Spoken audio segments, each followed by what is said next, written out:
Hi friends, Jesus with us ಚಾನೆಲ್ಗೆ ನಿಮಗೆ ಮತ್ತೆ ಸ್ವಾಗತ. ದಯವಿಟ್ಟು ವಿಡಿಯೋವನ್ನು ಸ್ಕಿಪ್ ಮಾಡದೆ ಪೂರ್ತಿ ನೋಡಿ ದೇವರ ವಾಕ್ಯವನ್ನು ಸಂಪೂರ್ಣ ತಿಳಿಯುವಿರಿ. ನೀವು ಫಸ್ಟ್ ಟೈಮ್ ನಮ್ಮ ಚಾನೆಲ್ಗೆ ಬಂದಿದ್ದಾರೆ ದಯವಿಟ್ಟು ಸಬ್ಸ್ಕ್ರೈಬ್ ಮಾಡಿ. ವಿಡಿಯೋವನ್ನು ಲೈಕ್ ಮಾಡಿ, ವಿಡಿಯೋವನ್ನು ನಿಮ್ಮ ಸ್ನೇಹಿತರಿಗೆ ಶೇರ್ ಮಾಡಿ. ನಿಮ್ಮಿಂದ ನಮಗೆ ಹೊಸ ವಿಡಿಯೋ ಮಾಡಲು ಸ್ಫೂರ್ತಿ ಸಿಗುತ್ತದೆ.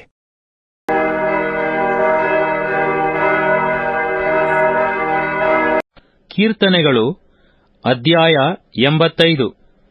ಸಂಪೂರ್ಣ ರಕ್ಷಣೆಯನ್ನು ನಿರೀಕ್ಷಿಸುವ ಭಕ್ತನ ವಿಜ್ಞಾಪನೆ. ಪ್ರಧಾನ ಗಾಯಕನ ಕೀರ್ತನ ಸಂಗ್ರಹದಿಂದ ತೆಗೆದದ್ದು. ಕೋರಹೀಯರ ಕೀರ್ತನೆ. ಯೆಹೋವನೇ, ನಿನ್ನ ದೇಶವನ್ನು ಕಟಾಕ್ಷಿಸಿದ್ದಿ, ಯಾಕೋಬ್ಯರನ್ನು ಸೆರೆಯಿಂದ ಬಿಡಿಸಿ ಬರಮಾಡಿದ್ದಿ. ನಿನ್ನ ಪ್ರಜೆಯ ದ್ರೋಹವನ್ನು ಕ್ಷಮಿಸಿದ್ದಿ, ಅವರ ಎಲ್ಲಾ ಪಾಪಗಳನ್ನು ಅಳಿಸಿಬಿಟ್ಟಿದ್ದಿ. ಸೆಲಾ. ನಿನ್ನ ರೌದ್ರವನ್ನೆಲ್ಲ ತೊರೆದಿದ್ದಿ, ನಿನ್ನ ಉಗ್ರ ಕೋಪವನ್ನು ಬಿಟ್ಟಿದ್ದಿ.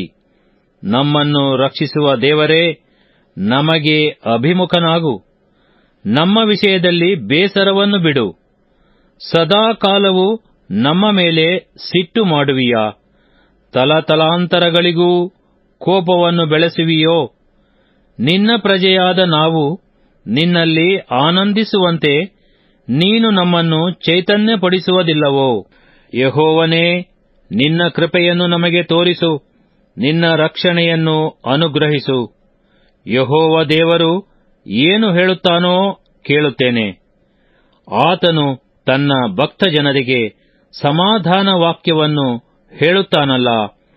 ಅವರಾದರೋ ತಿರುಗಿ ಮೂರ್ಖತನದಲ್ಲಿ ಬೀಳದಿರಲಿ.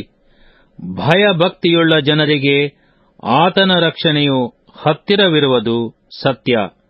ಇದರಿಂದ ಆತನ ಮಹಿಮೆ ನಮ್ಮ ದೇಶದಲ್ಲಿ ನೆಲೆಗೊಳ್ಳುವುದು. ಕೃಪೆಯೂ ಸತ್ಯವೂ ಒಂದನ್ನೊಂದು ಕೂಡಿರುವವು. ನೀತಿಯೂ ಸಮಾಧಾನವೂ ಮುದ್ದಿಟ್ಟುಕೊಳ್ಳುವವು. ಸತ್ಯತೆಯು ಭೂಮಿಯಿಂದ ಹುಟ್ಟುವುದು, ನೀತಿಯು ಆಕಾಶದಿಂದ ಕೆಳಗೆ ದೃಷ್ಟಿಸುವುದು. ನಿಜವಾಗಿ ಯೆಹೋವನು ಒಳ್ಳೆಯದನ್ನು ಅನುಗ್ರಹಿಸುವನು. ನಮ್ಮ ದೇಶವು ತನ್ನ ಬೆಳೆ ಕೊಡುವುದು. ನೀತಿಯು ಆತನ ಮುಂದೆ ಹೋಗುತ್ತಾ ನಾವು ಆತನ ಹೆಜ್ಜೆ ಹಿಡಿದು ನಡೆಯುವಂತೆ ದಾರಿ ಮಾಡುವುದು. ಕೀರ್ತನೆಗಳು ಅಧ್ಯಾಯ 86. ಶತ್ರುಪೀಡಿತನ ವಿಜ್ಞಾಪನೆ. ದಾವೀದನ ಪ್ರಾರ್ಥನೆ. ಯೆಹೋವನೇ, ಕಿವಿಗೊಡು, ನನಗೆ ಸದುತ್ತರವನ್ನು ದಯಪಾಲಿಸು. ಕುಗ್ಗಿದವನು ದಿಕ್ಕಿಲ್ಲದವನೂ ಆಗಿದ್ದೇನೆ. ನಾನು ನಿನ್ನ ಭಕ್ತನು. ನನ್ನ ಪ್ರಾಣವನ್ನು ಉಳಿಸು. ನೀನೇ ನನ್ನ ದೇವರು. ನಿನ್ನಲ್ಲಿ ಭರವಸವಿಟ್ಟಿರುವ ನಿನ್ನ ಸೇವಕನನ್ನು ರಕ್ಷಿಸು. ಕರ್ತನೇ, ಕರುಣಿಸು. ದಿನವೆಲ್ಲ ನಿನಗೆ ಮೊರೆಯಿಡುತ್ತೇನೆ. ಕರ್ತನೇ, ನಿನ್ನ ಸೇವಕನ ಹೃದಯವನ್ನು ಆನಂದಗೊಳಿಸು. ನಿನ್ನನ್ನೇ ನಿರೀಕ್ಷಿಸುತ್ತಿರುವೆನಲ್ಲ. ಕರ್ತನೇ, ನೀನು ಒಳ್ಳೆಯವನು, ಕ್ಷಮಿಸುವವನು, ನಿನಗೆ ಮೊರೆಯಿಡುವವರೆಲ್ಲರಲ್ಲಿ ಕೃಪಾಪೂರ್ಣನೂ ಆಗಿದ್ದೀಯಲ್ಲ. ಯೆಹೋವನೇ, ನನ್ನ ಪ್ರಾರ್ಥನೆಗೆ ಕಿವಿಗೊಡು. ನನ್ನ ವಿಜ್ಞಾಪನೆಗಳ ಶಬ್ದವನ್ನು ಲಾಲಿಸು. ನೀನು ಸದುತ್ತರವನ್ನು ದಯಪಾಲಿಸುವಿ ಎಂದು ನಂಬಿ ನನ್ನ ಇಕ್ಕಟ್ಟಿನ ದಿನದಲ್ಲಿ ನಿನ್ನನ್ನೇ ಕರೆಯುವೆನು. ಕರ್ತನೇ, ದೇವರುಗಳಲ್ಲಿ ನಿನಗೆ ಸಮಾನನೇ ಇಲ್ಲ. ನಿನ್ನ ಕೃತ್ಯಗಳಿಗೆ ಸರಿಯಾದದ್ದು ಇನ್ನೊಂದಿಲ್ಲ. ಕರ್ತನೇ, ನಿನ್ನಿಂದುಂಟಾದ ಎಲ್ಲಾ ಜನಾಂಗಗಳು ಬಂದು ನಿನಗೆ ಅಡ್ಡಬಿದ್ದು ನಿನ್ನ ನಾಮವನ್ನು ಘನಪಡಿಸುವವು. ಮಹೋನ್ನತನೂ ಮಹತ್ಕಾರ್ಯಗಳನ್ನು ನಡೆಸುವವನೂ ನೀನು. ದೇವರು ನೀನೊಬ್ಬನೇ. ಯೆಹೋವನೇ, ನಿನ್ನ ಮಾರ್ಗವನ್ನು ನನಗೆ ಬೋಧಿಸು. ನಿನ್ನ ಸತ್ಯತೆಯನ್ನು ನನ್ನ ದೃಷ್ಟಿಯಲ್ಲೇ ಇಟ್ಟುಕೊಂಡು ನಡೆಯುವೆನು.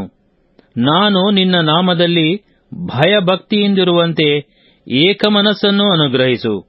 ಕರ್ತನೇ, ನನ್ನ ದೇವರೇ, ಮನಃಪೂರ್ವಕವಾಗಿ ನಿನ್ನನ್ನು ಕೊಂಡಾಡುವೆನು. ಎಂದೆಂದಿಗೂ ನಿನ್ನ ನಾಮವನ್ನು ಘನಪಡಿಸುವೆನು. ನೀನು ಬಹಳವಾಗಿ ಕನಿಕರಿಸಿ ನನ್ನ ಪ್ರಾಣವನ್ನು ಪಾತಾಳ ತಲದಿಂದ ತಪ್ಪಿಸಿದ್ದೀಯಲ್ಲ. ದೇವರೇ, ಗರ್ವಿಗಳು ನನಗೆ ವಿರೋಧವಾಗಿ ಎದ್ದಿದ್ದಾರೆ. ಬಲಾತ್ಕಾರಿಗಳ ಗುಂಪು ನನ್ನ ಪ್ರಾಣಕ್ಕೆ ಕಾದಿದೆ.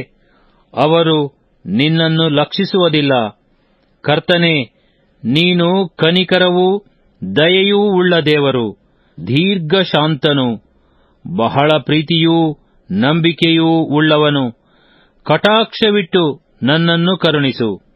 ನಿನ್ನ ಸೇವಕನಿಗೆ ಬಲವನ್ನು ಅನುಗ್ರಹಿಸು. ನಿನ್ನ ಸೇವಕಳ ಮಗನನ್ನು ರಕ್ಷಿಸು. ನನಗಾಗಿ ಒಂದು ಶುಭ ಸೂಚನೆಯನ್ನು ತೋರಿಸು. ನನ್ನ ಹಗೆಗಾರರು ನೋಡಿ, ಯೆಹೋವನು ನೇರವಾಗಿ ಇವನನ್ನು ಸಂತೈಸಿದ್ದಾನೆಂದು ನಾಚಿಕೆ ಪಡಲಿ.